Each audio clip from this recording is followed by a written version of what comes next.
Hi viewers, welcome to our Vidyalakshmi YouTube channel. In the last video, we discussed the book back questions.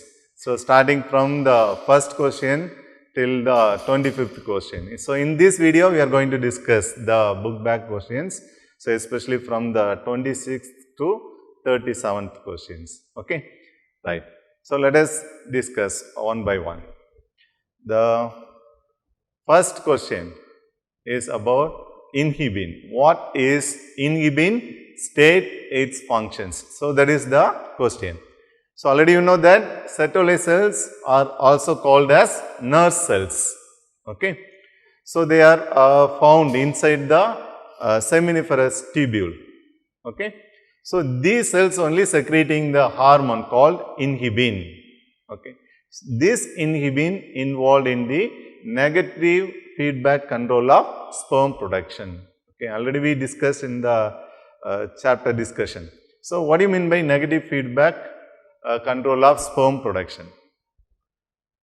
When the sperm production is more or when the testosterone level is more, okay, the hypothalamus stops its secretion of gonadotropin releasing hormone or gonadotropin releasing factors. So, result the anterior pituitary gland. So, will not release the FSH and the LH. So, that is one thing. So, when the sperm production is more, so automatically the Sertoli cells started to release the hormone called inhibin. Okay. So, inhibin stops the secretion of gonadotropin releasing factor from hypothalamus, and the pituitary gland also, anterior part of the pituitary gland also stops its secretion like FSH and the LH. புரிஞ்சுங்களா? So, இதுதான் வந்து negative feedback control of sperm production, right? So, next question, mention the importance of position of testes in human. So, already you know that there is a pair of testes found inside the sac-like structure called scrotum. Scrotum is found outside of the abdominal cavity. So, why this scrotum is found outside of the abdominal cavity? So, there is a reason, because at normal temperature, normal body temperature may not be suitable for the sperm production. But this scrotum maintains 2 to 3 degrees Celsius lower than the normal body temperature. Okay. So, that is the ideal temperature for sperm production. So, scrotum acts as the thermoregulator for this spermatogenesis. புரிஞ்சுங்களா? Right. So, இது வந்து ஒரு ஜெனரலா இருக்கக்கூடிய ஒரு question. அடுத்து 28th one. So, what is the composition of semen? So, semen is a milky white fluid which contains mainly the sperms and the seminal plasma. Okay, sperms or male gametes. What do you mean by seminal plasma? Seminal plasma contains the secretions of various glands which are associated with male reproductive system. So, what are the glands?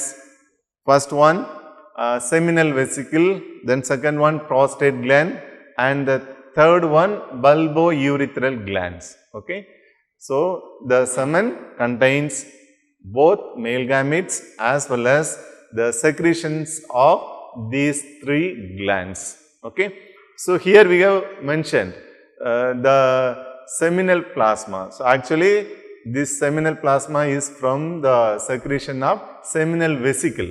Seminal vesicle secretes the fluid called seminal plasma. That seminal plasma contains fructose, sugar, ascorbic acid, then prostaglandin and vesiculase.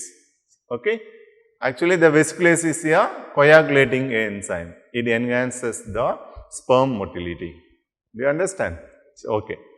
Then, the next one, 29th one. So, name the hormones produced from the placenta during pregnancy. Already you know that this placenta acts as a temporary endocrine gland.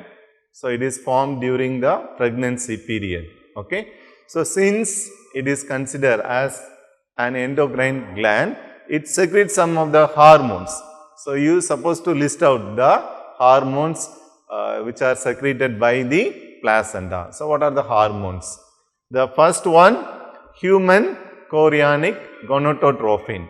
Then second one, human chorionic somatomammatropin or human placental lactogen. Okay. Then estrogen, progesterone and relaxin. So, relaxin also released by the placenta. Do you understand? So, this question is very important one. So, sometimes they can ask for 2 marks. Okay.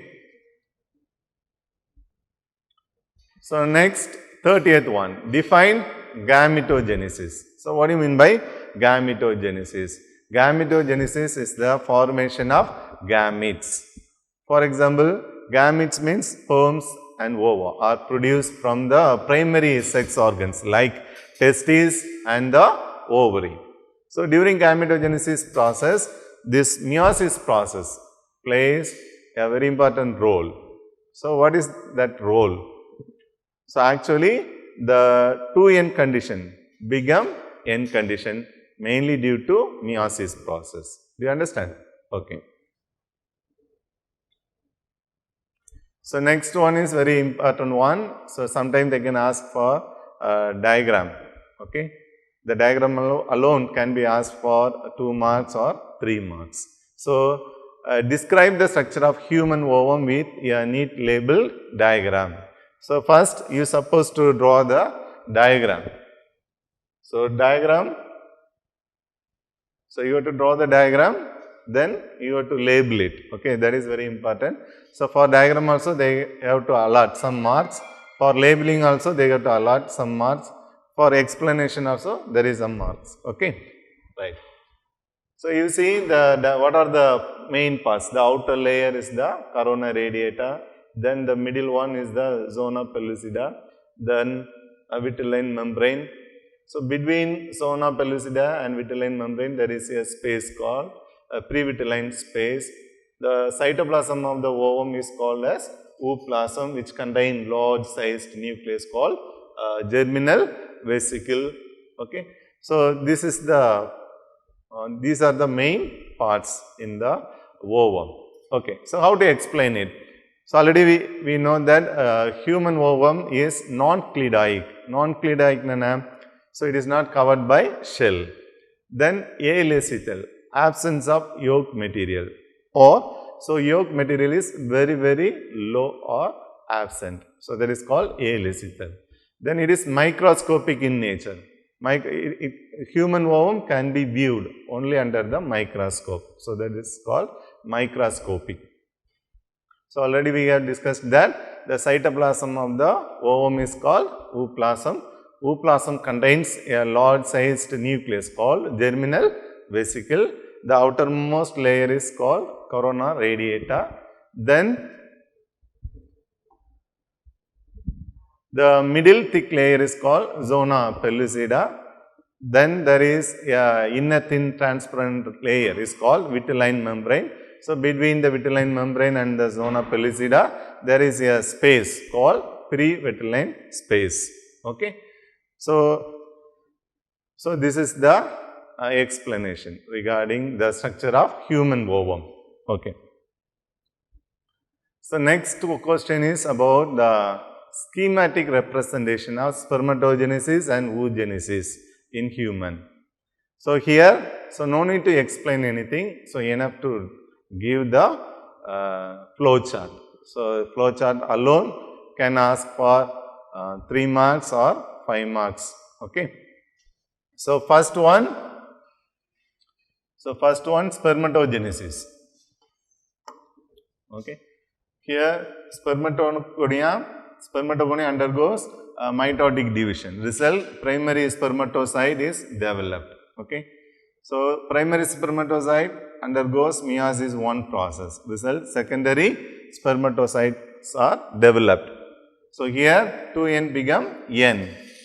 Then secondary spermatocyte undergoes meiosis 2. result 4 spermatids are developed. So each spermatid has n number of chromosome. Then spermatid becomes spermatozoa. The conversion of spermatids into spermatozoa is called as spermiogenesis. So this is about spermatogenesis. Then oogenesis. So oogonia undergoes mitotic division, result primary oocyte is developed. Then primary oocyte undergoes meiosis 1, completed prior to ovulation, result first polar body and the secondary oocyte is developed. Okay.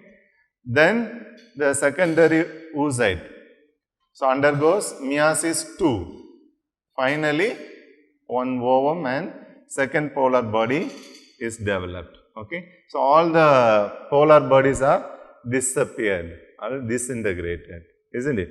Okay. So enough to give the flow chart. So no need to explain. Okay. So carefully you read the question. Based on that you have to answer it. Okay. So next one is very important one. So this is the 5-mark question. Explain the various phases of the menstrual cycle. So first you have to give the definition for the term menstrual cycle. What do you mean by menstrual cycle? How do you define? So it is the cyclic event that occurs for every 28 or 29 days in the reproductive life of the woman, starting from the puberty till the menopause, except the pregnancy period, called menstrual cycle. So during menstrual cycle, so there is a changes in the mammary gland, the uterus and the ovary. Okay. So you can divide the menstrual cycle into 4 phases. So first one, menstrual phase. So what do you mean by menstrual phase? What is the characteristic features of this menstrual phase? So it occurs for 3 to 5 days. So main characteristic feature is the menstrual flow inside the female reproductive tract. So it is happened mainly due to the less secretion of progesterone and estrogen. So due to that, the endometrium wall and its blood vessels rupture, result bleeding occurs. Do you understand? So that is the menstrual phase. Then next one is the follicular phase. So starting from the 5th day till the 13th day or before ovulation. Okay, that period is called follicular phase. So during this phase, the primary follicles become mature Graafian follicle. Okay. So this is the changes, this is the change occurs in the ovary. Then the endometrium wall of the uterus also started to regenerate. Okay. So these are the changes happening mainly due to the secretion of FSH and LH of the pituitary gland. Okay. So this is called follicular phase. Then the ovulatory phase. So during this phase, the secretion of LH and FSH is maximum. So at the 14th day, the secretion of LH is very maximum, result ovulation occurs. So what do you mean by ovulation? So ovulation means the removal of secondary oocyte from the mature Graafian follicle is called ovulation. Okay. So that is the 3rd stage. Then last one, luteal or secretory phase. So starting from 15th day to 28th day. So that is luteal phase or secretory phase. So what do you mean by secretory phase? The uterine wall secretes some nutritious fluid for the developing fetus. So that's why this phase is called secretory phase. Okay. So after ovulation, the empty Graafian follicle is converted into corpus luteum. Okay. So this corpus luteum acts as the temporary endocrine gland and also secrete more progesterone and less estrogen. Then finally, if there is no fertilization, the corpus luteum is converted into corpus albicans. Corpus albicans is a scar tissue. If there is no fertilization, corpus luteum automatically changed into corpus albicans, only that much. So, you have to give the diagram, okay. So, after that definition, then after that you have to explain all the 4 phases. So, each heading carries some mark, okay. Diagram also very important. So, you see the diagram. So, with the help of diagram also you can explain something. You see, so this is the follicle stimulating hormone, this blue color, okay. So during the follicular stage, the secretion of FSH is minimum. Then 14th day, the secretion of LH is maximum, okay. So that is the thing. Here, the primary follicle becomes secondary follicle become matured Graafian follicle. Then 14th day, ovulation occurs. Then the empty Graafian follicle is converted into corpus luteum. If there is no fertilization, corpus luteum become corpus albicans, okay. Then, so ovarian hormone, estrogen and progesterone. So here, during follicular stage, the estrogen level is very maximum. Then, last phase, that is the luteal phase. Here, the progesterone level is maximum. Then, this is the endometrium wall. So, here you see the endometrium wall started to regenerate during the follicular phase. So, that is why the growth goes like that. So, after 25, 27, the endometrium size started to reduce. Okay. So, these are the changes happening during the menstrual cycle. Right. Then question number 34. So, this question is only for pure science student. Okay. So, list the various menstrual disorder. They have given so many types of menstrual disorders. So, you have to explain one by one. So, each heading carries some marks. Okay. So, again this question is only for pure science students, not for biological science students. Okay. Check. So, first term is the amenorrhea. So, what do you mean by amenorrhea? So, amenorrhea means absence of menstruation. So, that is called amenorrhea. Then, amenorrhea is divided into 2 types, primary amenorrhea and secondary amenorrhea. So, primary amenorrhea means if the puberty does not take place till the age of 18. So, that is called as primary amenorrhea. Okay. Then, secondary amenorrhea, the menstruation or absence of menstruation for 3 consecutive months. So, that is called secondary amenorrhea. If menstruation cycle does not take place for consecutive 3 months. So, that is referred as secondary amenorrhea. Then third one, polymenorrhea. So, here the menstrual cycle is shorter than 21 days. So, usually it takes for every 28 days or 29 days. So, here if the menstrual cycle is less than 21 days, so that is called as polymenorrhea. So, it may due to hyperactivity of the pituitary gland. So, hyperactivity of the pituitary gland causing some changes. So, what are the changes? So, frequent ovulation occurs. Then some psychological disturbances, some malnutritions. So, these are the things happening mainly due to the hyperactivity of pituitary gland. Then another one is chronic pelvic inflammation occurs. So, mainly due to some of the STDs, okay, like chlamydiasis, then the gonorrhea. So, these 2 are the main bacterial STD. Okay. So, this one causes inflammation in the uterus. Result, this polymenorrhea occurs. Okay. So, this heading is alone can be asked for 3 marks. Okay. Polymenorrhea. Then, Next one, dysmenorrhea. So, what do you mean by dysmenorrhea? So, pain associated with menstruation. So, that is called dysmenorrhea. So, here also there are two types. One is primary dysmenorrhea, then another one is secondary dysmenorrhea. So, primary dysmenorrhea means pain or cramps during menstrual cycle. So, this is mainly due to the secretion of prostaglandin.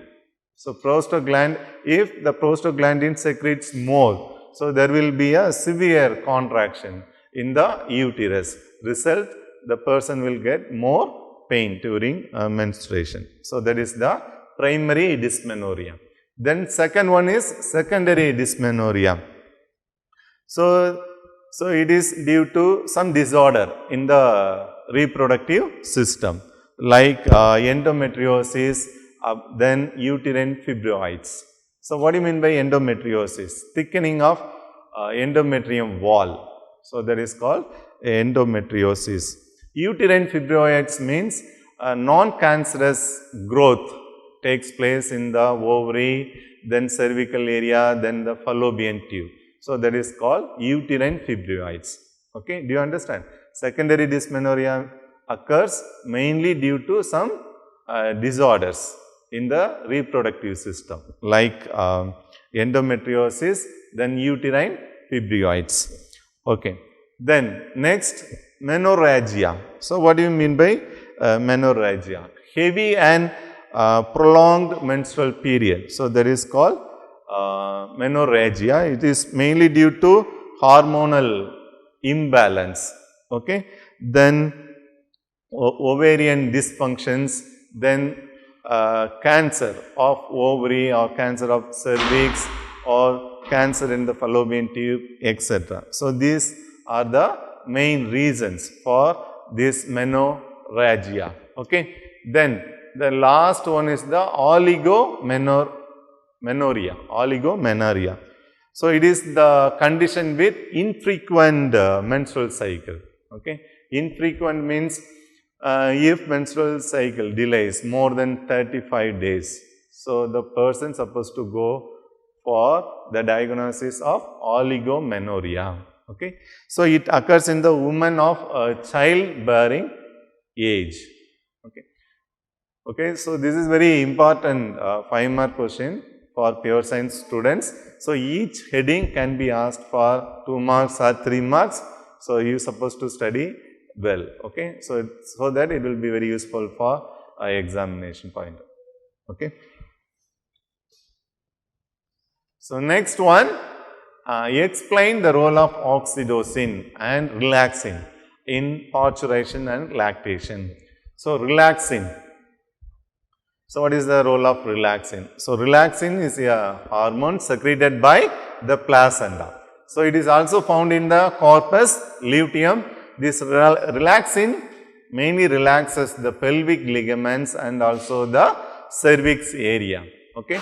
So, it can make a powerful contraction. Result, the amnion membrane ruptures, the amniotic fluid passes through the female reproductive tract. Finally, the fetus comes out. Okay. So that is the role of relaxin. Then what about the role of oxytocin? So, oxytocin is released by the neurohypophysis of pituitary gland. Okay. So, it is also known as rapid birth hormone. It mainly acts on the uterine muscle or it acts on the smooth muscles of uterus. Result, there will be a severe contraction. Finally, the fetus will be ejected out from the mother's uterus. Do you understand? Okay. So, that is one role. Second role, oxytocin causes let down reflex. So, this question already asked in the last year. Okay.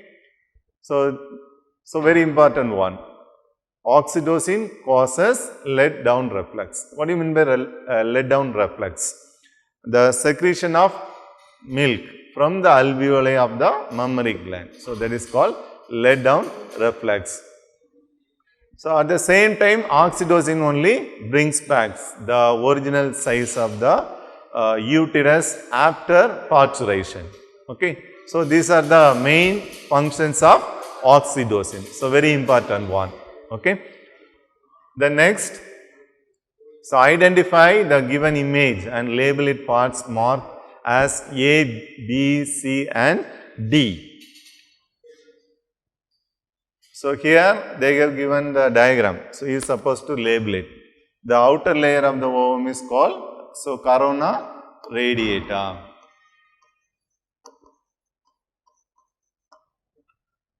Okay. Then second one, A. So that is the zona pellucida.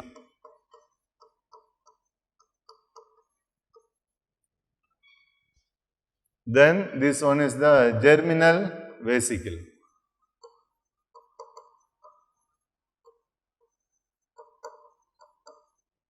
So this one is the germinal vesicle. Then, so outer layer is the corona radiata. This one is the zona pellucida. Then germinal vesicle. Okay.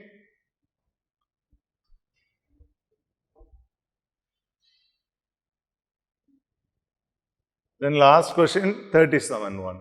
So here they have given the diagram.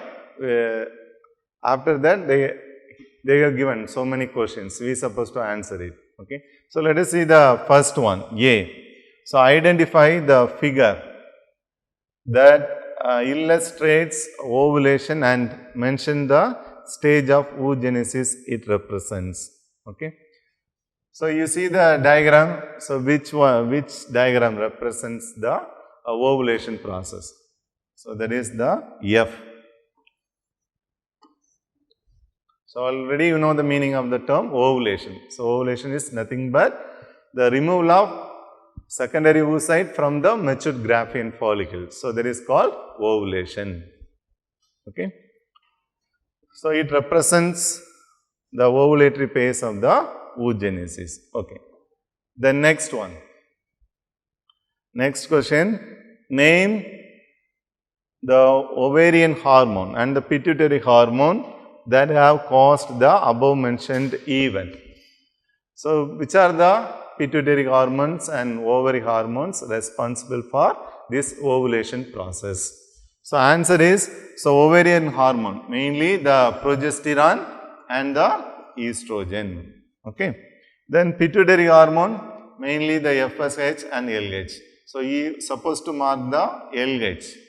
So during the ovulatory phase, the secretion of LH is maximum. Result, ovulation occurs. Okay. The next one, explain the changes that occurs in the uterus simultaneously in anticipation.